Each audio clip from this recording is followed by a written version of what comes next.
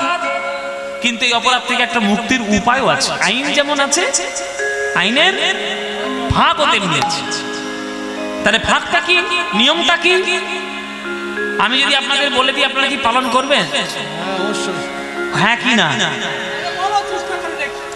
একটা মন্ত্র আছে, গঙ্গার জলে স্নান করার আগে, পাটা দেওয়ার আগে সেই মন্ত্রটা বলে প্রণাম করতে হয়।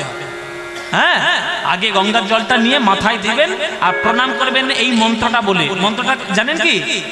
জানেন না? শিখিয়ে দেবো, শিখে নেবেন তো? সবাই হাত জোড় করুন, তাহলে সবাই হাত জোড় করে বসুন।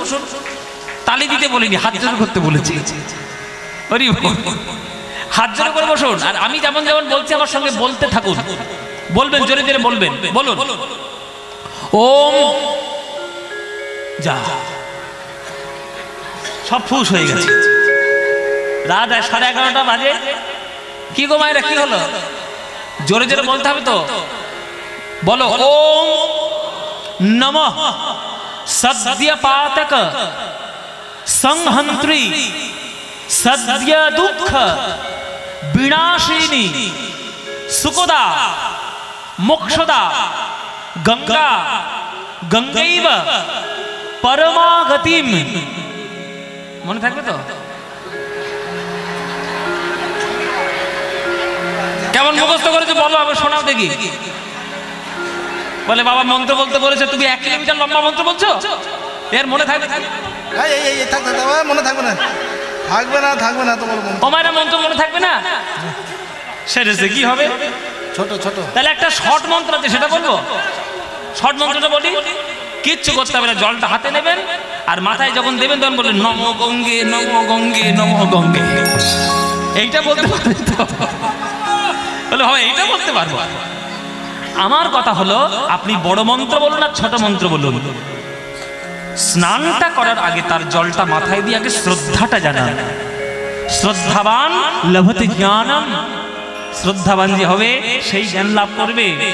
বিদ্যাপতি বলছে, মা লাগল পায়ে মায়ে তুয়া পানি, লাগল পায়ে মায়ে তুয়া পানি, কি করিব জপ তপ যোগ ধ্যানে, কি করিব জপ তপ যোগ ধ্যানে, जन्म की तारक एक ही सिनाने, जन्म की तारक एक ही सिनाने, जन्म की तारक एक ही सिनाने, जन्म की तारक एक ही सिनाने।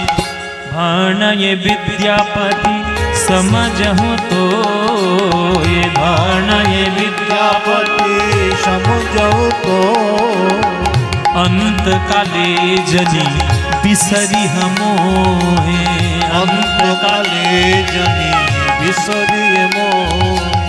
हे মা গঙ্গা, আজ তোমার জলে স্নান করতে এলাম, তোমার কৃপায় আমি পেলাম।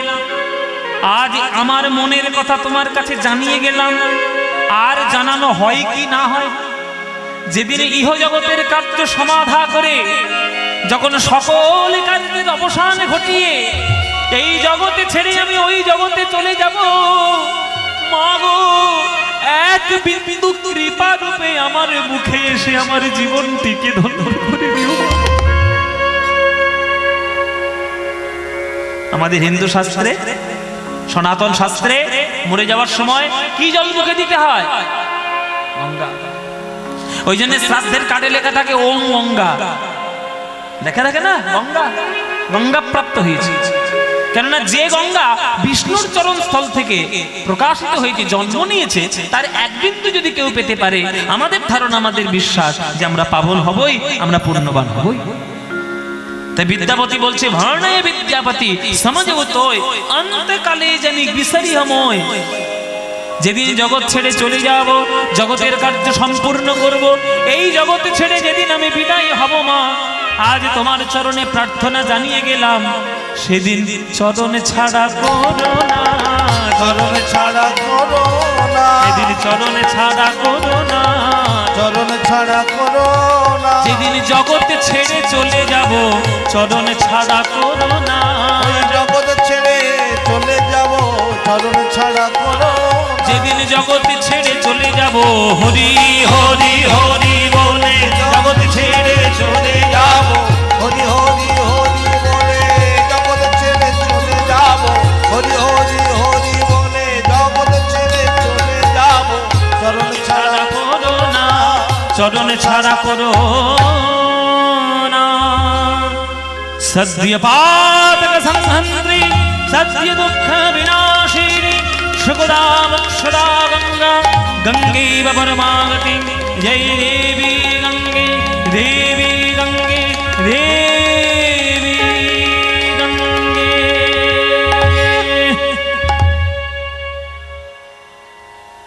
বিদ্যাপতি কে দৈববাণী কি করছে? কার কণ্ঠস্বর? আমি তোর মা গঙ্গা। মা তুমি তুমি আমার ভক্তিতে প্রসন্ন হয়েছো মা, তুমি দৈববাণী করছো আমার কথায় আমার গানে। হব না বাবা, এত শিশু বয়সে যে গান তুই আমার তীরে বসে আমার প্রতি উদ্দেশ্য করে লিখলি, আজ পর্যন্ত এই ভক্তি আমাকে কেউ প্রদান করেনি বাবা। তাই আমি তোকে দৈববাণী করতে বাধ্য হলাম। আমার তীরে বসে তুই আমার কৃপা পাওয়ার জন্য তুই আমার গান লিখেছিস, কিন্তু তুই এই কথাটা কেন বললি যে তোর পা আমার গায়ে লেগে আমি তোর অপরাধ নেব? অবধ শিশু বাপকেও নাতি মারে, তাতে কি বাপের জাত যায় রে? রামকৃষ্ণ ঠাকুরের কথা বাবা, নটি বিনোদিনী যাত্রা শুনেছেন তো? যাত্রার ডায়লগ, অবধ শিশু বাপকেও নাতি মারে, তাতে কি বাপের জাত যায় রে? আহা কি অপূর্ব করে বলেছে। যখন শিশু মায়ের বুকের স্তনদুগ্ধ পান করে তখন তার পা মায়ের বুকেও লাগে, মায়ের মুখেও লাগে, মাথাতেও লাগে, গায়েও লাগে, তাতে কি মা কখনো সন্তানের অপরাধ নেয়? বাবা ওরে বিদ্যাপতি, তোর মতো সন্তান ভূভারতে জন্ম নিয়েছে, তুই যে আমার সন্তান, তুই আমার বুকে এসেছিস, অপরাধ নেব কেন বাবা? অপরাধ দেব না, বরং যা চাইবি তাই দেব। বল তোর কি চাই? মা আমার বাবা মাই বলে পাঠিয়েছে যে আমার জীবনের একটাই উদ্দেশ্য দেবাদিদেব মহাদেবের কৃপা লাভ করা, সেটাই যদি আমি পেতে পারি আমার জীবন ধন্য। তখন গঙ্গামা বলছে তোর কোনো চিন্তা নেই, আমি হলাম এমন এক নদী যার জলে তুলসীপত্র কৃষ্ণায় নমঃ বলে সমর্পণ করলে সেই তুলসীপত্র আমি গোবিন্দের চরণে প্রদান করি। আর আমি হলাম সেই নদী যার জলে ওম নমঃ শিবায় বলে বিল্লপত্র সমর্পণ করলে সেই বিল্লপত্র নিয়ে গিয়ে আমি শিব ঠাকুরের চরণ প্রান্তে পৌঁছে দিই। আমি হলাম সেই নদী। দে বাবা, তোর যা প্রাণের ভক্তি আছে আমার জলে অর্পণ করে দে, সমর্পণ কর। ওই দেখ ওইখানে বেল গাছ, যা বেল পাতা পেড়ে নিয়ে আমি তোকে চন্দন দিচ্ছি। চন্দন নিল, বেল পাতা নিল। ও মায়েরা, বেল পাতার কটা পাপড়ি? 3টে পাপড়ি। একটা পাপড়ির মধ্যে লিখলো ওম, আর একটা পাপড়ির মধ্যে লিখলো নমঃ, আর একটা পাপড়ির মধ্যে লিখলো শিবায়। নে বাবা, প্রাণ ভরা ভক্তি দিয়ে নয়নের জল দিয়ে আমার জলে অর্পণ কর বাবা।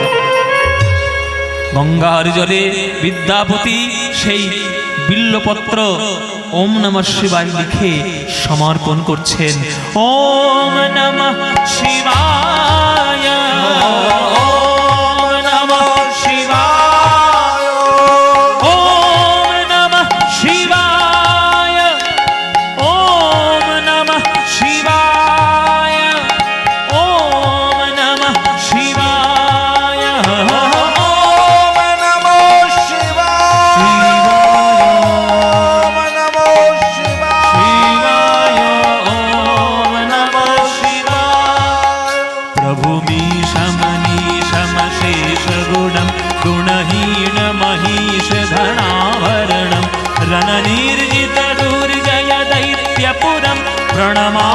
शिवं शिवकल्पतरुं प्रभुमीशममीशमशेषगुणं गुणहीनमहीशगणाहरणं रणनिर्जितदुर्जय दैत्यपुरं प्रणमामि शिवं शिवकल्पतरुम् ॐ नमः शिवाय ॐ नमः शिवाय ॐ नमः शिवाय ॐ नमो शिवाय ॐ वीराजभूमिधनं विधिविष्णोषिणोर्जितपादयुगम् ॐ नमः शिवकल्पतरुम् ॐ नमः शिवाय ॐ नमः शिवाय ॐ नमः शिवाय ॐ नमः शिवाय বিদ্যাপতি প্রভু প্রভু দৈববাণী কেন করছো দৈববাণী কেন করছো তুমি সাক্ষাৎ আমায় দেখা দিচ্ছ না কেন তোমার কৃপা লাভ করা আমার জীবনের উদ্দেশ্য তুমি কই প্রভু আসবো আসবো তোর মতো ভক্ত যে বংশে জন্মগ্রহণ করে আর যে বংশের কুলদেবতা আমি তোকে না দেখা দিয়ে কি আমার শান্তি হবে রে আজ দৈববাণী রূপে তোকে আমি আশীর্বাদ করে গেলাম এত শিশু বয়সে এত ভক্তি দিয়ে তুই আমাকে পুজো করলি তোর দেওয়া বিল্লপত্র ওম নমঃ শিবায় আমার চরণে পৌঁছে দিয়েছে গঙ্গা বল তোর কি চাই যা চাইবি তাই পাবি না প্রভু আমার তো কিছু চাওয়ার নেই তোমার কাছে কিছু চাইবো বলে আমি তো তোমার কাছে আমি আসিনি আমার বাবা আমায় বলে পাঠিয়েছে যে আপনার কৃপা লাভ করাটাই আমার জীবনের মূল উদ্দেশ্য ব্যাস আপনার দৈববাণী পেয়ে গেছি আপনার আশীর্বাদ পেয়ে গেছি ব্যাস আর জীবনে কি চাই কিচ্ছু দরকার নেই আমার কিচ্ছু চাই না তবে হ্যাঁ আস্তে বাবা কিরকম মোচড় দিতে হয় ভক্ত জানি বিদ্যাপতি বলছে তবে হ্যাঁ আপনাকে দেখা পাওয়ার পরেও মানে আপনার দেখার কৃপা এটা পাওয়ার পরেও যদি আপনি মনে করেন যে জগতে শ্রেষ্ঠ কিছু আছে আমি সেই শ্রেষ্ঠ বস্তুটাই আপনার চরণ থেকে চাওয়ার চেষ্টা করছি সেটাই আপনি আমায় দিন শিব ঠাকুর বলছে বাবা মাথাটা কচি হলে কি হবে কি বুদ্ধিটা বুড়ো একেবারে বাবা বুদ্ধি কিন্তু খুব বুড়ো একটা বাংলায় প্রবাদ বাক্য আছে যে বুদ্ধি নেবে কার তিন মাথা যার তিন মাথা যার বুদ্ধি নেবে তার কি বলে না তিন মাথা হয় নাকি কথা আমাদের বাংলা একটা প্রবাদ বাক্য তিন মাথা যার বুদ্ধি নেবে তার তিন মাথা আবার কি মানে যে বুড়োটা যে বৃদ্ধটা যার কোমর বেঁকে গিয়ে হাঁটুর মাথার নিজের মাথাটা এক হয়ে গেছে মানে একবারে মরে যাবে বুদ্ধিটা তার নেবে কেননা সারা জীবনের অভিজ্ঞতা দিয়ে কোথায় কি ভুল হবে না হবে সে বুড়ো কিন্তু জানে কিন্তু যার এই এত ছোট বয়সেই এই বুদ্ধিটা হয়েছে যে আমার থেকেও বেশি কৃপার জিনিস যদি জগতে কিছু থাকে সেইটাই আপনি আমায় দিন সাংঘাতিক বিপদ এ তো দালাল এম্পেরিয়ামের মতো হয়ে যাবে দালাল এম্পোরিয়াম জানেন তো দেখুন আপনাদের বোলপুরের খবর আমি রাখি বোলপুরের দোকান আছে না দালাল এম্পোরিয়াম হ্যাঁ আছে তো বিরাট বড় দোকান কাপড় দোকান তারপর আর একটা কি আছে এদিকে সাঁইতে না কোথায় অনুপম নাকি হ্যাঁ বোলপুরে দেখো সব নাম আমার জানা আছে আচ্ছা আমি বলছি কেন এই কারণে এই যে এইগুলো সব মেয়েদের কারবার এই মেয়েগুলো ভালো যতই শাড়ি দাও এদের মন শান্তি জীবনে হবে না হ্যাঁ আরো শাড়ি ভালো কি আছে দেখাও দোকান উল্টে দিয়ে ছেড়ে দিতে পারে এই মেয়েগুলো এদের জ্বালায় ওই যে সিসিটিভি ক্যামেরা বসিয়েছি ও মায়েরা তুমি যদি দোকানে গিয়ে বলো যে দোকানদার আমাকে একটা ভালো শাড়ি দাও এবার দোকানদার জিজ্ঞেস করবে বাজেট কত 5,000 6,000 10,000 12,000 এবার তুমি যদি বলে একবার ফেলো যে সব টাকা ফাঁকা বুঝি না টাকা যত পারবে নিয়ে নাও তোমার দোকানের সব থেকে সেরা শাড়ি কোনটা সেইটা আমায় দাও ব্যাস দোকানদারের মাথা খারাপ হয়ে যাবে পুরো দোকানটা তখন ঘুলতে পাল্টে শাড়ি বার করে দেয়।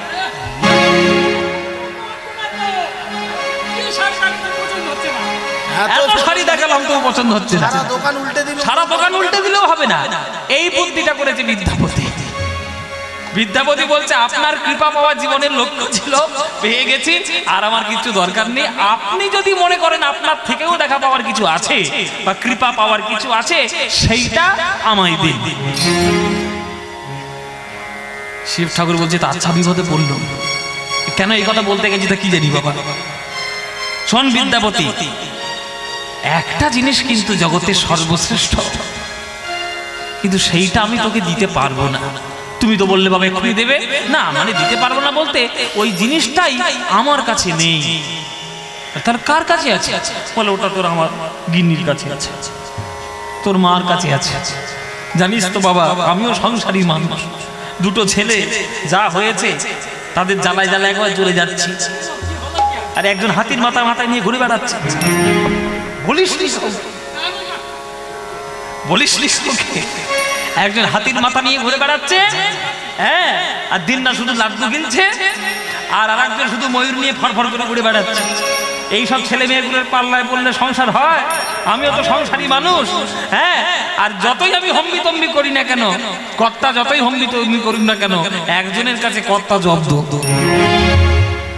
বাবারা কার কাছে জব্দ? আপনারা হাড়ে হাড়ে টের পাচ্ছেন, গিন্নির কাছে জব্দ।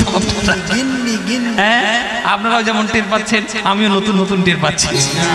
গেল দেখো, দেখো কাণ্ড। ও মায়েরা, সবাই যত হোক, গিন্নির কাছে সব জব্দ।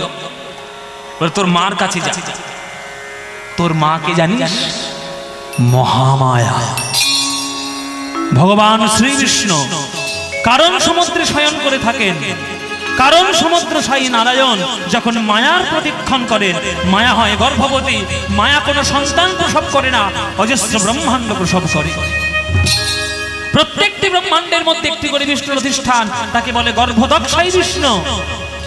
আর সেই মা মহামায়া জগৎ যিনি সৃষ্টি করেন, সেই মহামায়া যখন বৃন্দাবনে গিয়ে রাধা গোবিন্দের লীলা যোগসূত্র স্থাপন করেন, তখন তিনি হন যোগ মায়া। একই মা জগৎ যখন সৃষ্টি করেন, তিনি হন মহামায়া। রাধা কৃষ্ণের লীলার যোগসূত্র যখন স্থাপন করেন, তিনি তখন হন যোগ মায়া। ওই মার আঁচলে, শাড়ির আঁচলে চাবির গোছাটা আছে। ওই চাবি দিয়ে একটা সিন্দুক খুলতে হয়, সেই সিন্দুকটার নাম হচ্ছে প্রেম সিন্দুক। বৃন্দাবনের ব্রজ প্রেম, রাধা গোবিন্দের অপ্রাকৃত ব্রজ প্রেম, যে একবার হৃদয় করে লাভ করতে পারবে, সেই জগতের শ্রেষ্ঠ জিনিস লাভ করবে। তাই মায়ের কাছে যা, মায়ের সাধনা কর, ব্রজ প্রেম লাভ কর। বিদ্যাপতি বসে গেল এবার মায়ের সাধনা করতে।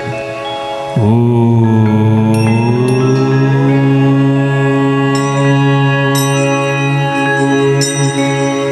বিদ্যাপতি যখন মাকে ডাকছে, তাহলে আমরাও একটু মাকে ডাকি। কি ডাকবো কি বাবা? একটু চণ্ডীর শ্লোক, একটু মাতৃ আরাধনা হোক। সবাই একটু করজোরে বসবেন, মায়েরা, মায়েরা বাবারা সবাই। আর মায়েরা যখন শ্লোকগুলো বলবো, তখন একটু উলুধ্বনি দিয়ে জোরে জোরে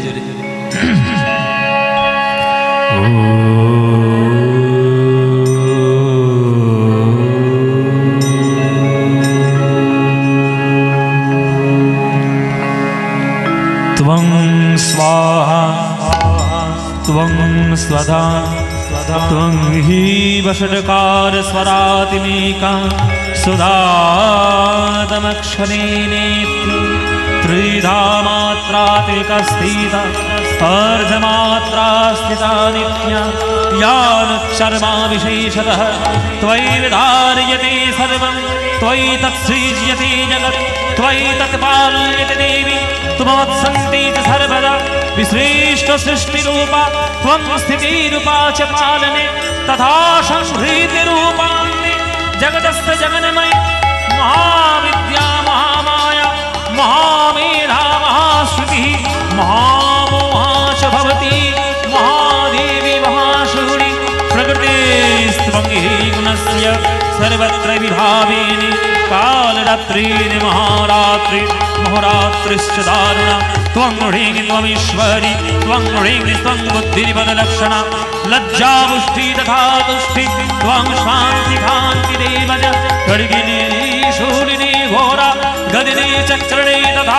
शङ्खिनी चापिनी बाण भूषणि परिकायिना सौमशम्य तराशेष सौम्यभ्यस्तदिशंसनि परापरणं परमा त्वामेव परमेश्वरी ॐ सर्वमाङ्गल्ये शिवे सर्वार्थसाधिके शरण्ये त्र्यम्बके गौरी नारायणि नमोऽस्तुते सृष्टिस्थितिविनाशानं शक्तिभूते सनातने गुणाश्रये गुणमयि नारायणि नमः।